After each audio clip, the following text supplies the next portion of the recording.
Sinundan ng UP Fighting Maroons ang Game 1 kontra defending champions na LaSalle Green Archers sa UAAP Men's Basketball Finals. Habang National University naman ang may hawak ng lamang sa Women's Finals. Magbabalita si Ian Suyu. Nagsalpukan na ang dalawang pinakamalakas na UAAP teams sa basketball ngayong season 87. Ang LaSalle Green Archers kontra UP Fighting Maroons. Umpisa pa lang ng Finals Game 1, nagpakita agad ng matinding opensa ang defending champions na LaSalle. Nagpakawala si MVP Kevin Kiambao ng 18 points sa first half para makaabante ang LaSalle 41-37. Pero dito na pinaigting ng UP ang kanilang depensa para limitahan lamang ang Green Archers sa third quarter. Pagdating sa fourth quarter, nagpakawala ng 8-0 run ang Fighting Maroons na sinundan pa ng 3-point play ni Quintin Millora Brown, 63-52 with 6 minutes left to play. Sinubukan pang makahabol ng LaSalle pero naubusan sila ng bala sa crunch time. Final score, 73-65 para sa Fighting Maroons. Dahil dyan, abante na sa serye ang UP na may 1-0 lead.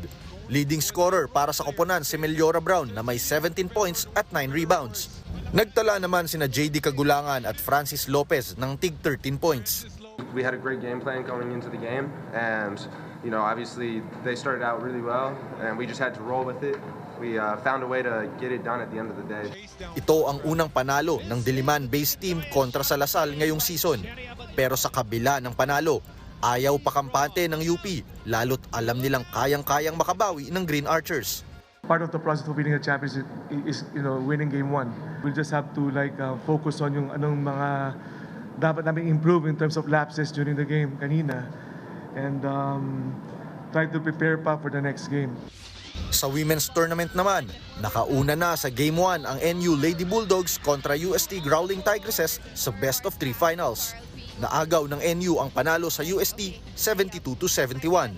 Nanguna para sa Lady Bulldogs si Carl Pingol na pumukol ng 18 puntos na may kasama pang 9 rebounds, 3 steals at 2 assists.